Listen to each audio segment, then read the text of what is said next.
Hello dear student, बहुत बहुत स्वागत अपने YouTube channel commerce with Sanjeev sir में। और अब हम क्वेश्चन नंबर 13 को सॉल्व करेंगे। जो 13 नंबर का क्वेश्चन है बहुत ही इंपॉर्टेंट क्वेश्चन है। इसमें देखिए अदत्त वेतन और पूर्वदत्त वेतन ये दो चीजें सिखाई जा रही थी और मैंने आपके आगे के प्रैक्टिस के लिए मैंने यहाँ पर 4 एंट्री को इसमें और शामिल कर दिया अपनी तरफ से। तो यहाँ पर कुल मिलाकर के 4 और 2 6 एंट्रीज को हमें सीखना है। देखिए कितने इजीली अब जनरल एंट्री आप लोग बनाने लगोगे। बस आप एक काम और करिएगा कि आप कहीं पर भी अगर कोई दिक्कत आ रही हो तो इनको सॉल्व कर करके देखा करो कि कितना सॉल्व कर पा रहे हो, कितना सॉल्व नहीं कर पा रहे हो। कुछ स्टूडेंट हैं वो सॉल्व करके मेरे को भेजते भी हैं कि देखिए सर हमने ये सॉल्व किया, कैसा है ये। तो हम लोग बताएं इसकी जितनी प्रैक्टिस करेंगे उतना ही अच्छा आपके लिए आएगा। ये प्रोफार्मा है जिसमें कोई चेंजिंग नहीं होती है, चाहे हिंदी में सॉल्व करो चाहे इंग्लिश में सॉल्व करो। ओके, तो देखो सबसे पहले यहां पर लिखा है कि मार्च 31 के लिए वेतन भुगतान किया 9,000 रुपए का। भैया वेतन का भुगतान करोगे तो रुपया आएगा या जाएगा? 100% रुपया तो जाना ही जाना है।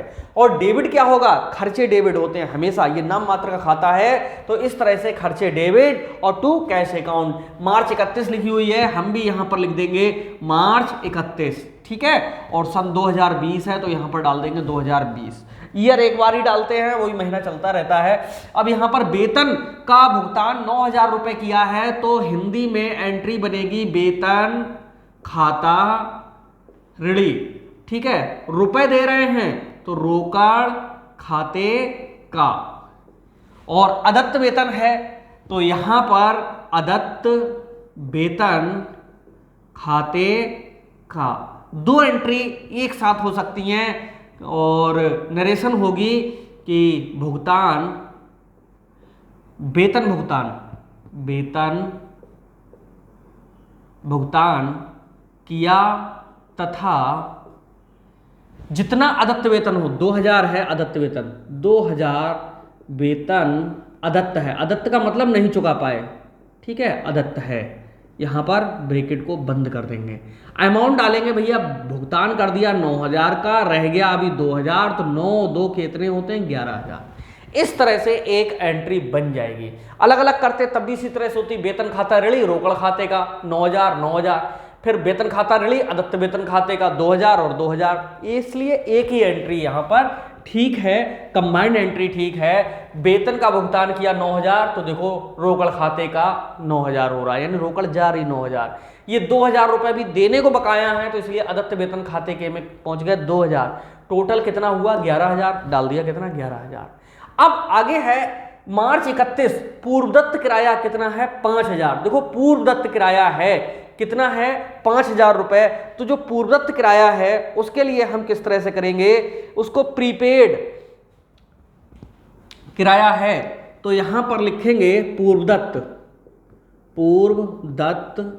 किराया खाता, यहां पर लिख देंगे ऋणी। पूर्वदत्त है, देखो अदत्त और पूर्वदत्त होते क्या है? अदत्त का मतलब होता है चुकाया नहीं अभी तक, ठीक है। और पूर्वदत्त का मतलब है कि वह भुगतान जो हमने पहले से ही कर दिया, यानी हमें जो भुगतान अगले महीने करना था उसका भुगतान हमने पहले से ही कर दिया है। और इनके साथ में वेतन हो तो वेतन चलता है, किराया हो तो किराया चलता है। तो सीधे पूर्वदत्त किराया खाता ऋणी और यहां पर लिखेंगे किराया खाते का। ओके, यहां पर वेतन किराया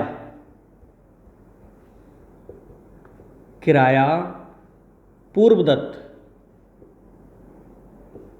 चुकाया या पूर्वदत्त रहा, जैसा चाहो आप लिख सकते हो। एंट्री में कोई दिक्कत नहीं होती। कितना? 5,000 रुपए है तो यहां पर 5,000 और यहां पर 5,000। ओके, अब मैं थोड़ा सा और समझा दूं। अगर बुक में तो सिर्फ इतना सा ही क्वेश्चन दिया हुआ था, लेकिन ये इतना सा अगर हम कराते तो ये बहुत छोटा हो रहा था, इसलिए मैंने एंट्रीज और बढ़ा दी, ठीक है। अब आपको मैं बता दूं, एक बार और रिपीट कर दूं कि वेतन का भुगतान 9,000 रुपए हुआ है तो वेतन खाता ऋणी रोकड़ खाते का, 2,000 अदत्त रहा तो अदत्त वेतन खाते का, कुल मिलाकर के 9 2 11 हो गए। और पूर्वदत्त किराया है कितना? 5,000। ये दोनों चीजें सिखाने के लिए ये क्वेश्चन बनाया था आपको।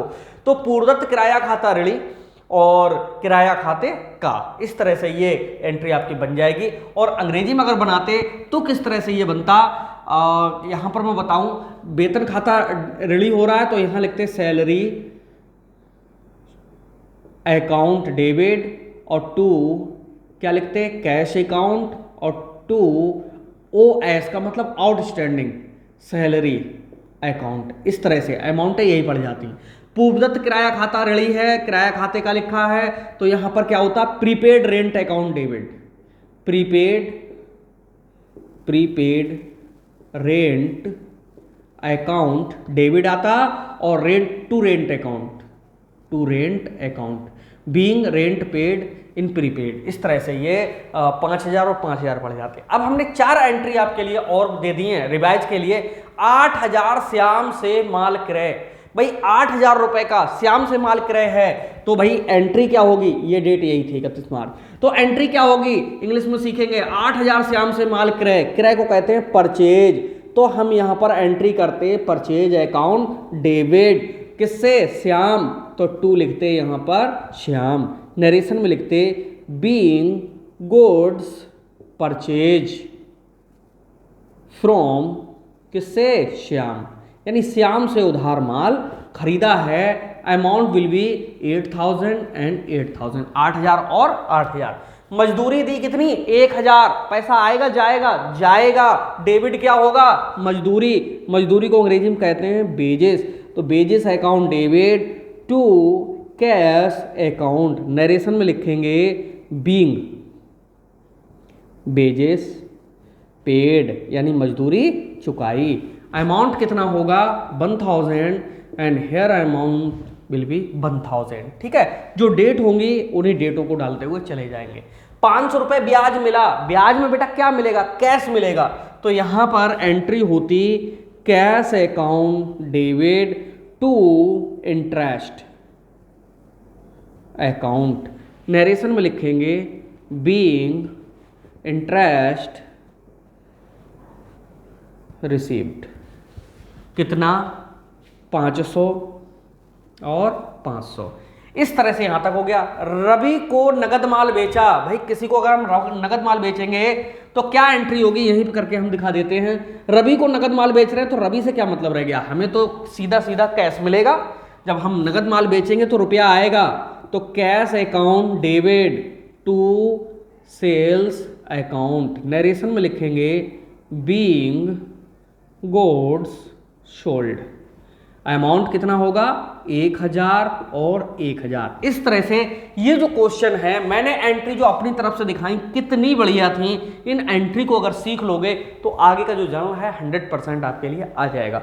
और ये जर्नल की हमारी सीरीज चल रही, एक भी क्वेश्चन हम मिस नहीं करेंगे, हर क्वेश्चन के लिए पढ़ाएंगे, कोई क्वेश्चन हम छोड़ते ही नहीं है। जैसे बहुत से टीचर होते हैं बीच बीच के 1-2 क्वेश्चन छुड़वाते जाते हैं, जैसे यही क्वेश्चन थोड़ा छुड़वाने लायक नहीं था क्योंकि इसमें अदत्त वेतन और पूर्वदत्त किराया दोनों, अदत्त और पूर्वदत्त के बारे में था, तो हमने इसमें थोड़ा सा छोटा हो रहा और जोड़ दिया। लेकिन आपके लिए सीखने की दृष्टि से ये क्वेश्चन पूरा अच्छा बन गया। और ये कैसा लगा आपको जरूर लिखिएगा। और अब हम सीखेंगे अगला क्वेश्चन अगले वीडियो में, तब तक के लिए बाय बाय।